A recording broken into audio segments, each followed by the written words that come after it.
అంటే నా జాగృతి నుంచి కూడా ఒక ప్రశ్న అడగాలి మిమ్మల్ని. అలా అడిగేదానికంటే ముందు జమగోడి తెలంగాణ జాతర వెళ్ళిపోదాం ఆ పాట ఒకసారి పాడిన తర్వాత అడిగిపోదాం.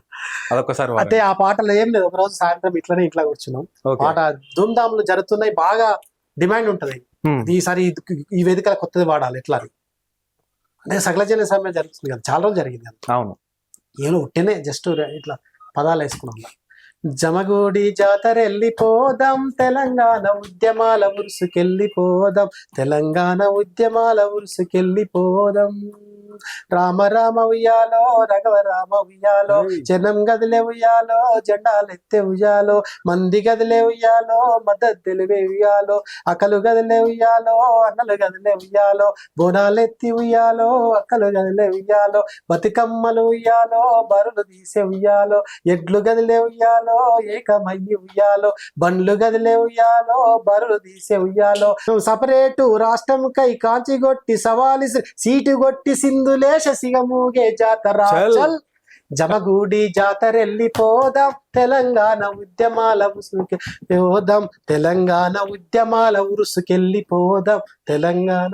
రామ రామ ఉయ్యాలో, రఘవ రామ ఉయ్యాలో, ఇట్లా ఇక మొత్తం అందరు ఎక్కడ పోతే అక్కడ ఆ ఊరు బట్టి ఆ టౌన్ బట్టి అందరు కదిలి కానీ అవలీలగా వాడుకునే ట్యూన్ ఇది. అవును, ఈ రామరామ ఉయ్యాల ట్యూన్ కూడా ఈ పాటకే కాదన్న, చాలా పాటలు చాలా పాటలు, ఏదో పాట పాటు రామరామ అన్నలు గదిలే ఉయ్యాలో, జై సత్య ఉయ్యాలో, జటాలు ఇట్లా ఇట్లా కుల సంఘాలు అన్ని విద్యార్థి సంఘాలు అట్లా అట్లా అవలీలగా పాడుకునే ఒక గొలుసు కట్టు పాట లెక్క ఇట్లాంటి ఇచ్చేది. ఇప్పుడు చాలా అంటే పుస్తకం పాటల పుస్తకం ఇన్ని పాటలు తెలంగాణ ఉద్యమం, ఇన్ని పాటలు రాష్ట్రం కొదాసి పుస్తకం వేపిద్దా అని ఆలోచన ఎవరన్నా ముందుకు వచ్చిన కూడా లేడు. పనిలేని పుస్తకాలు వేపించి ఓడు అంత అనొద్దు కానీ ఎవడైతే నిజంగా మాట్లాడటం నిష్ఠురంగం అవుతాడు. మొదటి నుండి నిజంగా మాట్లాడుతూ నిష్ఠురంగా.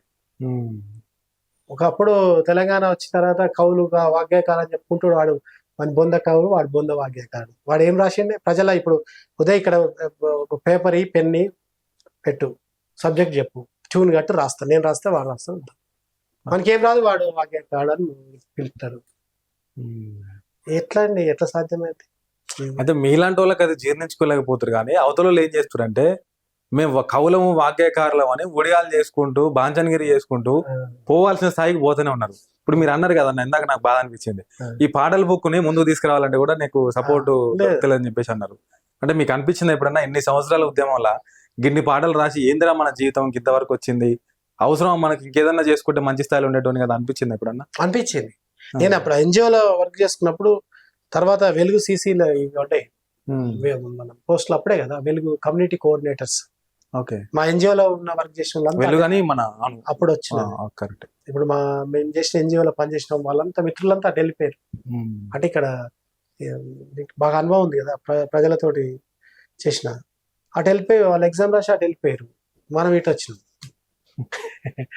అంటే తృప్తిదిలే, జాబ్ ముఖ్యం కావాలి, ప్రజలు ఇప్పుడు మనకు సరే, మనకు వ్యవసాయం ఉంది, మనకున్న వనరులతో మనం బతుకుతున్నాం, పిల్లలు చదివించుకుంటా ఉన్నాం.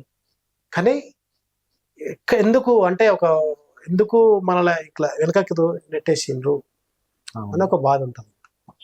ఎలా ప్రశ్నిస్తాను, నేనున్నా మీ ముఖంగా చెప్తున్నా, ఇప్పటిదాకా పరిపాలించిన వ్యవస్థ మీద కానీ, ఇప్పటిదాకా ప్రజలకు ఇస్తున్నటువంటి హామీలను ఇయ్యలేని వ్యవస్థ మీద కానీ, ఎవరైనా రాజకీయ పార్టీ ఉండి గోదావరి మాతో పాటు నువ్వు రా, మళ్ళీ అందరినీ మనం ప్రశ్నిద్దాం రా, ప్రజల్లోకి వెళ్దాం రా అంటే కష్టంగా వచ్చి పనిచేస్తాను. ఈ మధ్య కాలంలో నిన్న మొన్న ఈ మన ఇంటర్మీడియట్ రిజల్ట్స్ వచ్చినాయి కదా, రిజల్ట్స్ వచ్చిన తర్వాత ఫెయిల్ అవుతామేమన్న భయంతో కొందరు, ఫెయిల్ అయినామని కొందరు. దాదాపు ఇప్పటికీ మనం ఇంటర్వ్యూ చేసే టైంకి 15 మంది చచ్చిపోయారు అన్న పాపం. ఇప్పుడు మీరు పాడుతుంటే అది వాళ్ళకు అంకితం చేయొచ్చు ఆ పాటను అసలు. ఇప్పుడు తల్లిదండ్రులు ఉన్నారు చూసుకోవడానికి, పిల్లలు పాపం క్షణికావేశంలా ఏం చేయాలని అర్థం కాక రైలు కింద ఒకడు, ఊరేసుకొని ఒకడు, ఆగమాగమై 15 మంది చచ్చిపోయారు అన్న. నేను కూడా చూసిన ఒక అమ్మాయి రిజల్ట్స్ ఏంటంటే, ఒకటి ఇప్పుడు మనం చదువుకున్నప్పుడు చాలా స్ట్రాంగ్ ఉన్నాం. నేను ఎస్ఎస్సి ఎగ్జామ్ రాసినప్పుడు సినిమా చూసి ఎగ్జామ్ రాసిన, థియేటర్ దాంట్లో అవపడ్డది. అప్పుడు ఖైదీ నెంబర్ 786 చిరంజీవి సినిమా నడుస్తుంది. చిరంజీవి సినిమా వదులుకోవద్దని సినిమా చూసి ఎగ్జామ్ రాసినాం. అప్పుడు ర్యాంకులు గ్రేడ్లు ముఖ్యం కాదండి, పాస్ అయితే చాలు. మనం చదివిన పుస్తకాలకు, మనం చదివిన స్కూళ్ళకి, మన నేపథ్యానికి ఆ ధైర్యం ఉన్నది. ఇప్పుడున్న పిల్లలకు తల్లిదండ్రులు ఆ బూస్టింగ్ ఇవ్వట్లేదు. గ్రేడ్లు రావాలి, వాడు రాకముందే నువ్వు నీట్ కోచింగ్ పోవాలి, ఎంసెట్ కోచింగ్ పోవాలి, ఇంకోటి పోవాలి. తల్లిదండ్రుల స్ట్రాంగ్ గా ఉండాలి, వాళ్ళకు ఆ ధైర్యం ఇవ్వాలి పిల్లలకి. మన నాయన అనలేదా, నువ్వు చదువుకుంటే ఏముంది రా, పోయి దున్నుకొని ఎకరం దున్నుకొని బతుకుతావు. నేను ఇంతకుముందు అనలేదండి, నాకు నో ప్రాబ్లం, నాకు వ్యవసాయం ఉంది, నాకు ఉన్న వరం. అంటే మనము పిల్లల ఆలోచనలు మన లెక్క పెంచాలి, మన లెక్క పెంచాలి. ఖచ్చితంగా వీలైతే వాళ్ళ మీద కూడా తప్పకుండా కలం నుంచి ఒక పాట రావాలని తప్పకుండా. అంటే ఇప్పుడున్న విద్యార్థి లోకం మీద రాస్తా, మన బాధ్యత కూడా. మీరు రాసే పాట రేపు రాబోయే తరాలు కూడా స్ఫూర్తి పొందాలి. ఉదయ్ గారు, నేను పాట రాసి ఫస్ట్ పల్లచరణ మీకు వినిపిస్తా. థ్యాంక్ యూ అన్న. ఎందుకంటే ప్రతి సంవత్సరం చూస్తానే ఉన్నాం కదా, లాస్ట్ ఇయర్ ఇంకో విన్నపం ఏంటంటే, మన ఛానల్ ద్వారా ఆ పాటను మీరు ఎట్లా టెలికాస్ట్ చేయండి. డెఫినెట్ అన్న, తప్పకుండా. అవసరం కూడా. ఇది ఎవ్రీ ఇయర్ కదా, ఇంటర్మీడియట్ వాడు వస్తాడు, 10th వాడు వస్తాడు, ఇంకోటి వస్తాడు. ఈ విశాలమైన ప్రపంచంలో చదువు ఒక్కటే కదా, చదువు విజ్ఞానం. నేను అప్పుడే రాసిన, బడికి పంపుదాం కొలువు కొరకుగా దమ్మో బతుకు వాళ్ళ బతుకు బాటలో వెలుగు నింపుట. చదువు ఒక వెలుగు మార్గం. కొలువేంది, కొలువు చేస్తా. ఇలా మనం ఇక్కడ కూర్చున్నాం అంటే చదువు. ఒక రాజ్యాన్ని ప్రశ్నిస్తున్నాం చదువు. రాజ్యాంగం మనకు ఇలా అంబేద్కర్ ఇచ్చినటువంటి ఒక వరం. నీకు స్వేచ్ఛ వాయువులు, స్వేచ్ఛ మాట్లాడే స్వేచ్ఛ, నిన్ను అడిగే హక్కు ఉన్నది. దాన్ని బట్టి కొట్లాడదాం. ఎందుకు చచ్చిపోవడం, ఎందుకు? పిల్లలను స్ట్రాంగ్ చేయాలి తల్లిదండ్రులు. అవును, రైట్ సార్. ఇంకా మీ గురించి మాట్లాడే మీరు ఒక పెద్ద పుస్తకము, ఈ రోజు కూడా సరిపోతుంది ఇంటర్వ్యూ చేయాలంటే. ఫైనల్ ఇంకో ప్రశ్న, మీరు ఇంతవరకు మాట్లాడుతూ నాకు కొన్నిసార్లు బాధ అనిపించింది, ఎందుకు వచ్చినారా అని కూడా అనిపించిన సందర్భాలు ఉన్నాయని చెప్పేసి 2-3 సార్లు అన్నారు కదా. అవన్నీ బాధలు పడే బదులు, అవన్నీ ఇబ్బందులు పడే బదులు, సో ఈ ఫీల్డ్ అంతా ఇటు వదిలేసి మనం ఎట్లాగో మంచి రైటర్నే రాస్తున్నాము, మంచి పాటలు రాస్తున్నాము, తెలంగాణ ప్రజలు గుండెల్లో గుచ్చుకుపోయే పాటలు రాస్తున్నాం కదా, ఈ పందాన్ని ఏందో సినిమా రంగం వైపు మలుచుకుంటే అక్కడ మంచిగా మనకు మంచి లైఫ్ ఉంటుండే కదా అని ఇప్పుడు అనిపించలేదా మీకు? అనిపించింది. అంటే ఇప్పుడు నేను రచయిత, అంటే ఇప్పుడు ఎక్కడికైనా వెళ్ళినా కానీ కోదారి సినిమా పాటలు రాసి, మంచి పాట రాస్తున్నా అంటే ఉద్యమ పాటలు కొందరు అంటారు, ఏ సినిమాలు రాసినావు అంటారు మళ్ళీ కొంతమంది. అంటే సినిమా అనేది కూడా రాయాలి, మీరన్నట్టు సినిమా అవసరం. అయితే నాకు ఒకటి చెప్పిన కదండి, చాలా మంది ప్రొడ్యూసర్స్, డైరెక్టర్లు నాకు కలిసి, మిత్రుల ద్వారా కలిసేది. మనం ఒక రాజకీయ ప్రయాణంలో జరుగుతున్నాం, శ్రీని గారు మీరు ఒకసారి ఆఫీస్కి వచ్చి కలవండి అనేది.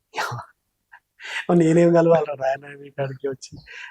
నాకు ప్రజల్లో గుర్తింపు ఉన్నది, కోదారి సీన్ ఉన్న పాట అంటే తెలుసు, ప్రజలు ఆస్వాదిస్తారు. అడుగుతారు కదా ఆఫీస్కి వచ్చి కలవంటే మనం పోతే డైరెక్టర్ గారు రాలేదని కూర్చోండి ఆఫీస్, ఇవన్నీ ఎందుకే నాకు.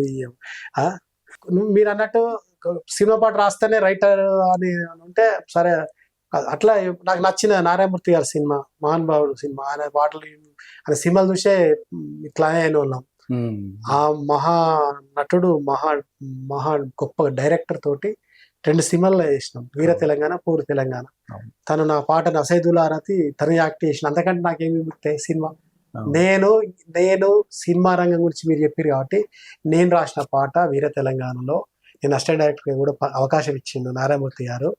వారు నారాయణమూర్తి లాంటి ఒక ప్రజా నటుడు, సహజ సిద్ధమైన నటుడు నారాయణమూర్తి గారే నా పాట మీద నటించిండు, ఆయన సినిమాలో ఉంది.